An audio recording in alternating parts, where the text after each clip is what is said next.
देखो जी, ये 17th question दिया हुआ और इस 17th क्वेश्चन को करना है ना, हमें ऐसे लगता है पता नहीं कितना मुश्किल काम है। ये सबसे आसान क्वेश्चन होता है इस टाइप का जो दिया होता है, सबसे आसान क्वेश्चन होता है ये जी। बिल्कुल सही समझ रहे हैं आप और बिल्कुल सही सुन रहे हैं आप। ओपनिंग बैलेंस शीट बनानी है, ये रहा सारा का सारा डाटा। इस डाटा के बाहर कुछ नहीं मिलेगा तुम्हें। क्लोजिंग बैलेंस शीट बनानी है, ये रहा सारा का सारा डाटा। इस डाटा के बाहर सिर्फ एक चीज जाएगी, ये ओपनिंग कैश और क्लोजिंग कैश। मतलब इस डाटा के बाहर opening cash opening balance sheet में, closing cash closing balance sheet. मस्त क्वेश्चन। ऐसा क्वेश्चन आ जाए ना जिसके अंदर ऐसा फॉर्मेट दिया हो, सबसे पहले प्रभु का मन से धन्यवाद करना है। अभी भी अच्छा पूरा नहीं लग रहा कि हमने एंजॉयमेंट कर ली, डेस्क पे चढ़ करके नाचना है। एग्जामिनर पूछे क्या हुआ तुझे, मैं एंजॉय कर रहा हूं कि मेरे 12 से 15 नंबर पूरे आने वाले हैं। हाँ जी बिल्कुल। देखो मैं सच बता रहा हूं, अब इस क्वेश्चन को करने का तरीका ये ही ओपनिंग बैलेंस शीट, ये ही क्लोजिंग बैलेंस शीट, और हमें कहीं नहीं देखना, सिर्फ ओपनिंग और क्लोजिंग के कैश देखने हैं। आ जाओ जी, एक चीज दिखा देता हूं। यहां पे दी हुई है सैलरी, मैं क्वेश्चन डिस्कस कर रहा हूं आप लोगों के। यहां दी हुई है सैलरी, ढूंढो सैलरी कहीं यहां पे दी हुई है क्या, नीचे एडजस्टमेंट के अंदर। हाँ सर दी हुई है, सैलरी दी हुई है। तो मैं सैलरी के पास जाता हूं और सैलरी से पूछता हूं, बोल भाई तू आउटस्टैंडिंग है क्या। हाँ मैं आउटस्टैंडिंग हूं, कितनी, 1200 रुपए क्लोजिंग में और 1200 रुपए ओपनिंग में और क्लोजिंग में 1800 रुपए। तो ऐड कर दूंगा इसके अंदर 1800 रुपए, माइनस कर दूंगा 1200। मजा। इंश्योरेंस प्रीपेड है, स्टेशनरी से रिलेटेड कोई पॉइंट दिया हुआ है, दिया हुआ है, ये रहा स्टॉक आउट स्टेशनरी। इसकी हमें कंजम्पशन निकालनी होगी। कंजम्पशन कैसे निकलती है, opening plus purchases minus closing. Opening कहां मिलेगा, ये रहा सर। परचेजेस कहां मिलेगा सर, ये रहा। क्लोजिंग कहां मिलेगा सर, ये रहा। तो ओपनिंग इसके अंदर ऐड कर दूंगा 2250 और क्लोजिंग क्या कर दूंगा -700। क्या स्टेशनरी के लिए क्रेडिटर्स दिए हुए हैं, नहीं दिए हुए, तो और भी आसान क्वेश्चन नहीं दिए हुए, वरना क्रेडिटर वाला क्वेश्चन हमने इस क्लास की शुरुआत में ही किया था। एक क्रेडिटर अकाउंट भी बना देंगे और उसके साथ में फिर कंजम्पशन के लिए हम स्टेशनरी अकाउंट को कंज्यूमेबल आइटम के अंदर उसका बैलेंस डाल देंगे, जो कि हमारा क्रेडिट परचेजेस आते हैं जनरली। अच्छा sir, electricity charges, electricity charges के बारे में क्या बोला गया, इलेक्ट्रिसिटी चार्जेस के बारे में बोला गया कि नीचे कुछ आउटस्टैंडिंग है, क्लोजिंग आउटस्टैंडिंग ऐड 1250, ओपनिंग का निल था। अगला क्या है, इंश्योरेंस, इंश्योरेंस प्रीपेड है, प्रीपेड है। तो करंट ईयर वाला ओपनिंग वाला, ओपनिंग प्रीपेड जो है वो क्या हो जाएगा, ऐड, यानी कि 700 रुपए ऐड, और क्लोजिंग प्रीपेड क्योंकि नेक्स्ट ईयर के लिए 300 रुपए माइनस। ठीक है जी, ये भी हो गया। अगला इक्विपमेंट, इक्विपमेंट सर हमारे पास में क्या होता है, इक्विपमेंट होता है sir fixed asset, income and expenditure account के अंदर नहीं आता। लेकिन सर इसका जो डेप्रीसिएशन है वो तो आएगा। हाँ सर, चेक कर लेते हैं। इक्विपमेंट कितने का दिया हुआ है, ये रहा। ओपनिंग में था 25,600 और क्लोजिंग में दिया हुआ है 50,200। तो एक पकड़ करके इक्विपमेंट अकाउंट बना देते हैं।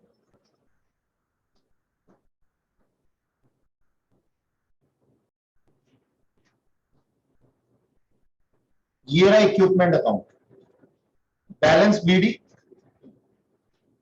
कितना दिया हुआ है, 25,600 ना, और क्लोजिंग दिया हुआ है 50,200। ड्यूरिंग द ईयर परचेज कितने के किए हैं, 30,000 रुपए के।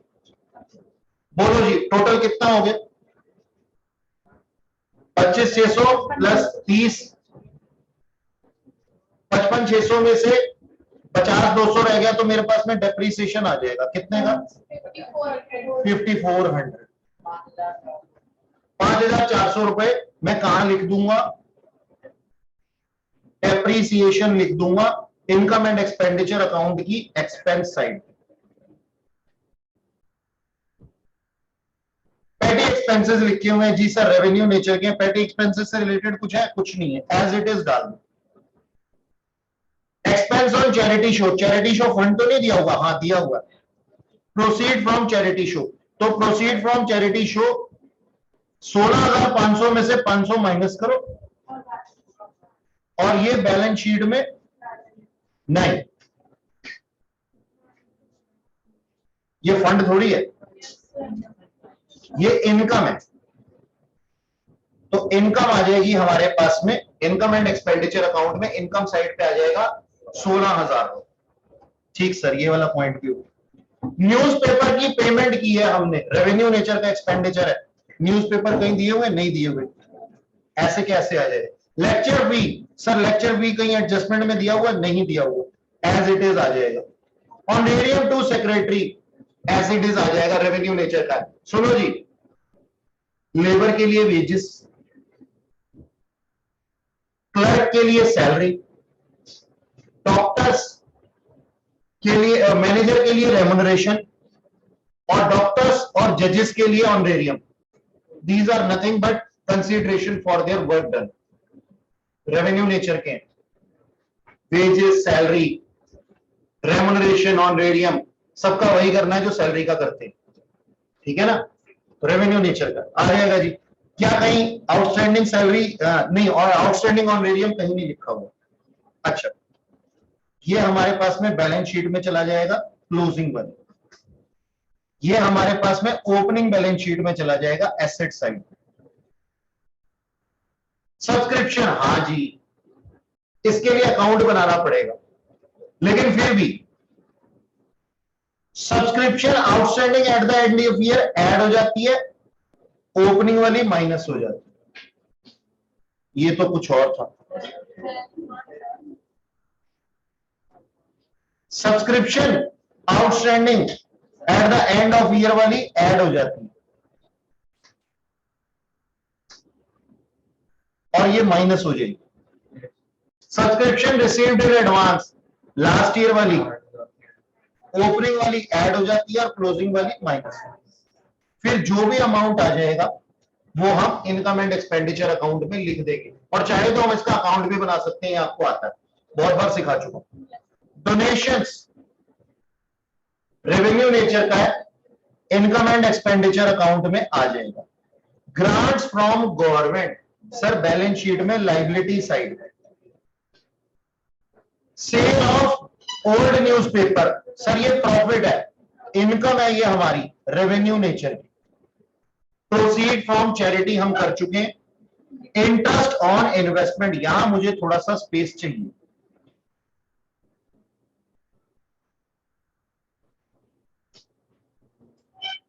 इंटरेस्ट ऑन इन्वेस्टमेंट 7,000 रुपए दिया हुआ, और ये फुल ईयर के लिए है, तो हमें क्या मिल जाएगा सर? इन्वेस्टमेंट की वैल्यू मिल जाएगी, इन्वेस्टमेंट की वैल्यू मिल जाएगी। अगर किसी अमाउंट का 10%, अगर कोई किसी अमाउंट का 10% जो है वो 7,000 है, यानी कि 7,000 को डिवाइड कर दिया 10 से, इंटू 100 कर दिया, तो वो टोटल अमाउंट मेरे पास में आ जाएगा। कितना आ जाएगा? 70,000। ये ओपनिंग बैलेंस शीट में एसेट साइड पे चला जाए। तो मैं यहां क्या लिख देता हूं? एक और इंफॉर्मेशन लिख देता हूं बस, क्या? इन्वेस्टमेंट। कितनी? 70,000 ओपनिंग में, और सर क्लोजिंग में हमने कोई बेची तो है नहीं, तो क्लोजिंग में भी 70,000 मिलेगी, आएगी। ठीक है जी। अच्छा जी, हम क्या कहते हैं? हम ये कहते हैं सर हमारे पास में इंटरेस्ट कहां पे आ जाएगा? ये रेवेन्यू नेचर का है, इनकम एंड एक्सपेंडिचर अकाउंट में आ जाएगा, और रिसीव हो चुका है तो एक्रूड तो है नहीं, तो बैलेंस शीट में नहीं आएगा। Sundry income, sir revenue nature की है, इनकम एंड एक्सपेंडिचर अकाउंट में इनकम साइड पे आ जाएगी। जी गीता जी बताइए, बताइए ना, कहां दिक्कत पेश है? भाई जब आप दीपिका जी से बात कर सकती हैं तो मुझसे भी कर सकती हैं। 7,000 नहीं दिख रहा? ओ माय गॉड, गंभीर है समस्या। अब देखा 400 दिख रहा है, होता है मेरे साथ भी होता है ऐसे कभी कभी। स्पेक्स लगे हुए तेरे को? चेक करवा फिर आपके स्पेक्स ले अपना। बिल्कुल सही है। बिल्कुल सही, इसमें तो ईगो की बात है। बिल्कुल सही। क्यों सही है भाई, क्या हो गया?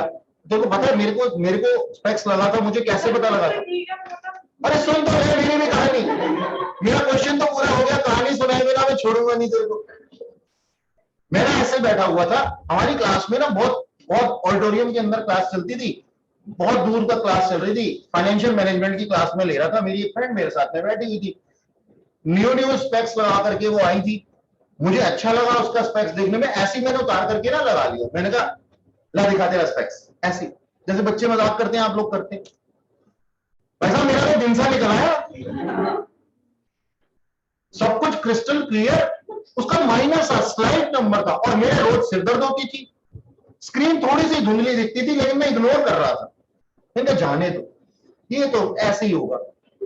मैं सच बता रहा हूं, उसके बाद इतना पागल हो गया मैंने क्या किया, जैसे ही क्लास खत्म हुई ना, मैंने बाहर जाकर के देखा, बाहर पेड़ का एक एक पत्ता मुझे साफ दिखाई दे रहा था, एक एक पत्ता अलग अलग दिखाई दे रहा था, जो मेरे को पता नहीं शायद कितने सालों से अलग अलग नहीं दिखाई दिया था, मेरे को बहुत अच्छा लगा, और यकीन मानो सच्चाई बता रहा हूं अपनी आंखों की, वो मैंने उसको चश्मा वापस तो कर दिया किसी तरह दिल पे पत्थर रख करके, जब मेरी आई टेस्ट हो रही थी, और वो डॉक्टर वो लगा लगा करके चेक करता है ना नंबर बदल बदल करके, जब उसने मेरे को परफेक्ट नंबर दिया, जो कि मेरी फ्रेंड के स्पेक्स से भी बढ़िया नंबर था, तो मेरा मन कर रहा था, उसने ना मुझे बोला, कहता मैंने कहा एक बार बाहर निकल करके देखूं, मेरे को वही पत्ते दोबारा देखने थे, बाहर उस टाइम मेरा मन पता क्या कर रहा था, इस स्पेक्स को, जो कि उसका टेस्टिंग स्पेक्स था, लेकर के भाग जाऊं,